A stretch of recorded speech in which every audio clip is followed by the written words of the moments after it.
Això és La Selva, jo soc Xavier Grasset, ell és Toni Aire, que ha escrit Mitòlogos, aquest llibre on parla d'això, de l'art de seduir les masses, de com es sedueixen, ara ho comentarem amb ell. Abans d'anar a la publicitat vèiem Melania Trump, no?, amb aquest missatge, amb aquest anunci, després de tot el que hem sentit a dir també sobre l'AIS, no? Sí, però és curiós, el missatge és: aquests que protesteu, sisplau, no trenqueu vidres. O sigui, bueno, però per què protesten? Ella, naturalment, no comenta, no? O sigui, és una banalització extraordinària. Bueno, diu aquests temps que estem vivint, que dius, uns temps que estem vivint, Provocats per qui? Provocats per casa teva, o sigui. Sí, jo estic d'acord amb el que deia el Toni, que, per cert, és mític des de fa molts anys, el Toni, perquè ens coneixem. Ens coneixem. I l'expressió aquesta, l'expressió de mític, jo li sento dir de fa 25 és veritat que quan la fa servir tant, també, la primera vegada et fa il·lusió, soc mític. Bueno, és que ho dius a tothom, meu. Va haver-hi un, que no direm el nom, però va haver-hi un senyor important dels mitjans de comunicació a Catalunya que una vegada, quan em va sentir que li deia un altre, em va dir: però no era jo el mític. Jo vaig dir: sí, tots ho podem ser. Al final, tots podem crear el nostre propi mite, que és una cosa que intento explicar. El llibre el que vol és entrenar també una mica la mirada davant la construcció dels altres, perquè, evidentment, com més coneixement tens, com més recursos tens, tens més capacitat de construir una imatge al servei de la teva intenció. Jo sempre dic que la comunicació política institucional, o la comunicació en general, és comunicació amb intenció, la comunicació estratègica. Bueno, què hi ha darrere aquesta intenció? Tu pots tenir una bona intenció i voler explicar una cosa que val la pena.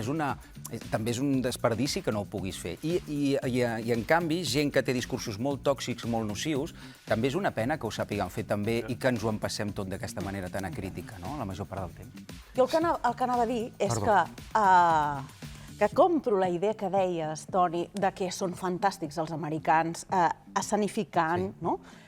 Però jo, amb el discurs de la Melania, li veig un cinisme que ara compartíem amb la Maria, aquesta sensació: tu has incendiat, ara vens a posar aquí aigua i a fer veure que estàs apagant l'incendi, mare de Déu. Jo crec que la comunicació amb el cor és una cosa que no la tenim prou integrada, que tot és molt mental, molt estratègic, però, escolta'm, la veritat i l'ànima també pesen. Aquí va passant dues coses, i és fantàstic això que dius, perquè, a mi m'ha recordat una frase dels primers temps de Jordi Pujol, abans de ser president, que ell deia que s'inspirava en la socialdemocràcia sueca. I comenten un diàleg amb en Pla, Josep Pla, que li va dir que era molt interessant això que deia, però l'únic problema que tenia és que a Catalunya hi havia bastant poc suec.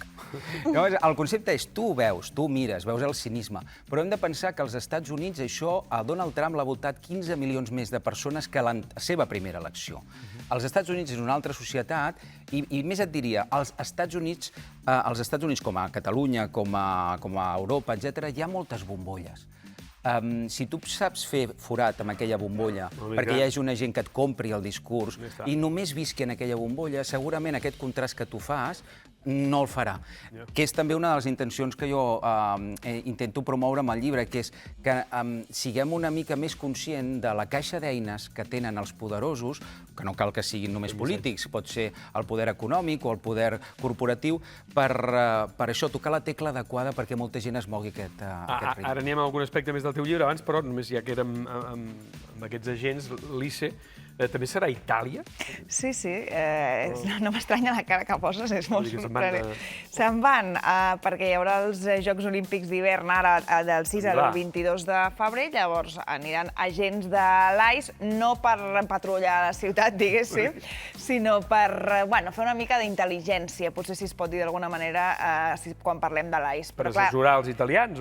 Sí, per controlar una miqueta. El que passa que, clar, com que Meloni és la principal aliada de Trump, el que li diu, exacte, el que li diu... També Hongria, també.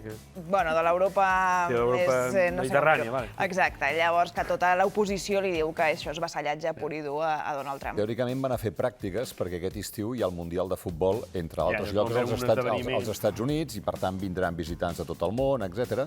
I han dit que miraran el background de la gent que vulgui entrar als Estats Units. I són policies de fronteres, van a fer això, evidentment, és una altra provocació. En tot cas, aquestes últimes hores hem vist, no sé si és per desviar l'atenció o perquè, vaja, la gent, com diem, les carpetes de Donald Trump són tan grans, hem vist que ara amenaça l'Iran, però amb un atac més gran fins i tot que el de Venezuela.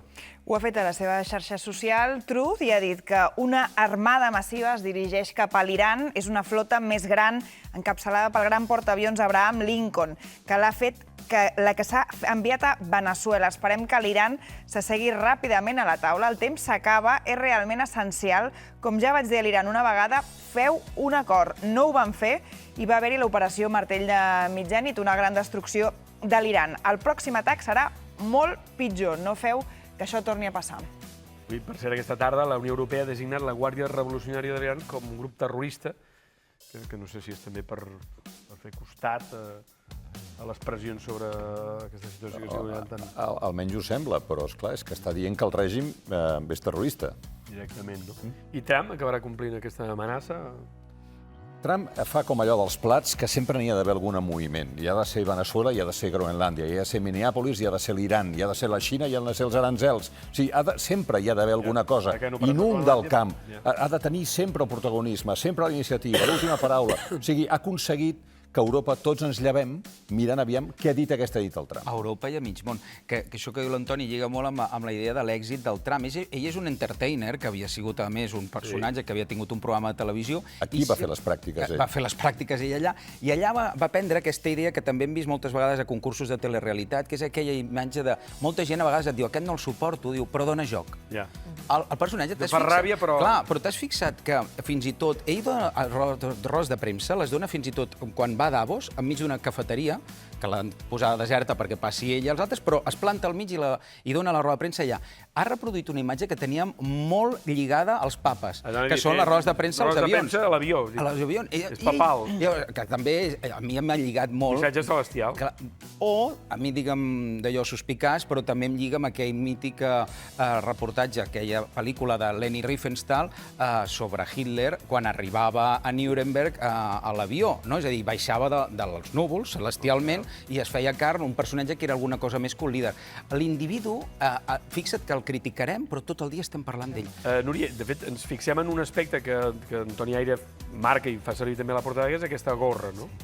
El llibre parla d'una de les imatges clau d'aquests últims anys, és aquesta, que és la gorra de Donald Trump, que porta el missatge de Make America Great Again, és a dir, tornem a fer gran Amèrica, que s'ha convertit en un símbol mundial. El president dels Estats Units la llueix a tot arreu i ha aconseguit que la portin milions dels seus seguidors. Al llibre dius, Toni, que la gorra va néixer com un fet de campanya, com un accessori de campanya, però ha esdevingut un artefacte carregat de sentit cultural, no? Sí, un producte de marxandatge com tals altres, però que traspassa el que són les fronteres d'un partit. Fixeu-vos que no porta el logo del partit, no? Quin és el logo dels republicans? L'elefant, no el veus per enlloc, no? En canvi, els colors sí que te'ls té, aquests vermells.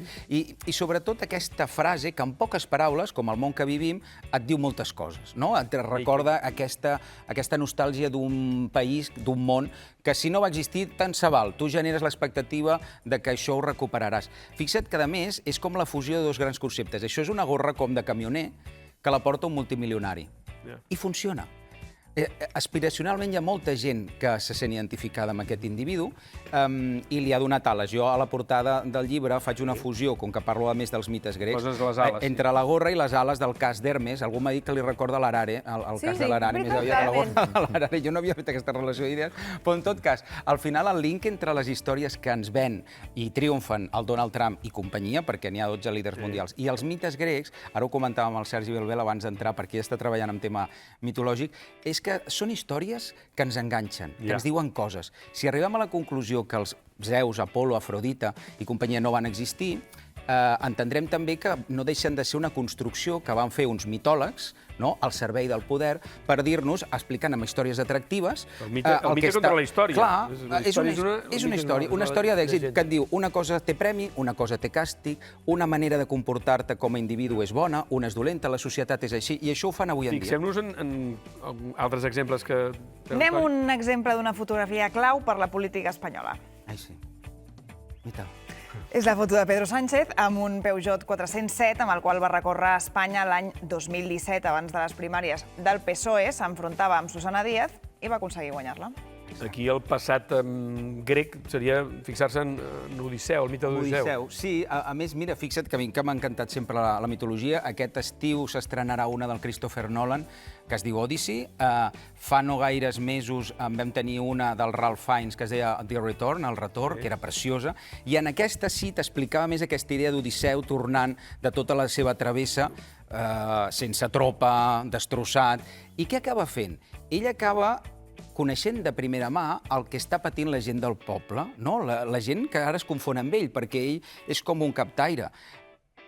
I identificant-se amb aquesta gent aconsegueix treure els usurpadors que estaven intentant que Penèlope es decidís i el destronés ja oficialment. Pedro Sánchez, fixa't que això és el 2016, quan ell diu que no votarà, no s'abstindrà per votar Mariano Rajoy perquè pugui ser president, i el seu partit, l'aparell que deien, el fa fora.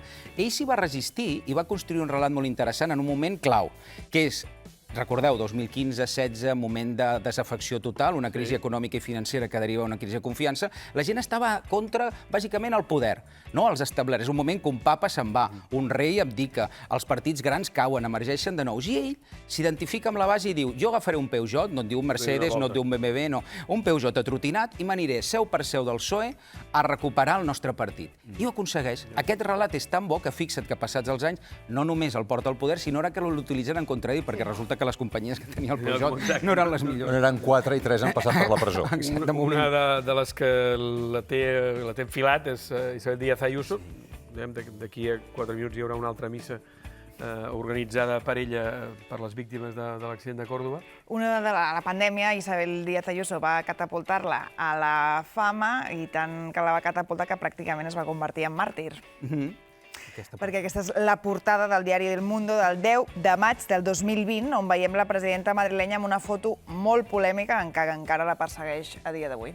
I aquí és Nèmesi, no? Sí, perquè la van comparar, bueno, clar, la cultura que tenim més catòlica al nostre entorn, la comparada amb la Mater Dolorosa, però jo deia aquí una puríssima, no? Exacte, però és una Mater Dolorosa, sí, però també Nèmesi, des del punt de vista mitològic, era aquell element de la justícia redistributiva, és a dir, al final ella aquí no estava només patint per la gent, sinó sobretot patint pel que havíem d'aguantar amb Pedro Sánchez. Ella sempre s'ha sabut identificar com la gran Nèmesi de Pedro Sánchez. Pedro Sánchez ho ha alimentat, perquè també li va molt bé alimentar un dolent dolentíssim. Recordeu aquella imatge de l'estesa de banderes quan la va rebre, ella la va rebre a la Comunitat de Madrid? Semblaven dos caps d'estat. A qui li convenia això? Els dos. Hi havia, el que sempre m'ha agradat a mi... Ell debilitava Feijóo, no? Clar, bueno, en el seu dia Casado, efectivament, però i en canvi l'altre també trobava la dolenta. Però tu, Xavi, saps que fa molts anys que segueixo la comunicació política i el concepte és, amb aquesta foto ens podríem quedar, però a mi m'ha agradat aquesta foto, qui hi havia al lateral mirant-ho, que era Iván Redondo i Miguel Ángel Rodríguez, els dos caps de gabinet que havien pensat aquella escena perquè sabien que als seus líders els convenia. Aquests són els mitòlegs del nostre moment i n'hi ha per tot arreu, perquè al llibre, i ho dèieu bé, també surt Meloni, però surt Maduro abans de que acabés com ha acabat, amb el xandall aquell que portaven i tants altres. Molt bé. Escolta, no ens ho acabarem aquí. T'ho agraeixo molt. Perquè Toni ja dona més joc, lògicament, més del que ens ha donat aquesta tarda a la Selva, amb l'enhorabona, i les gràcies per haver estat aquesta tarda amb nosaltres. Canviem de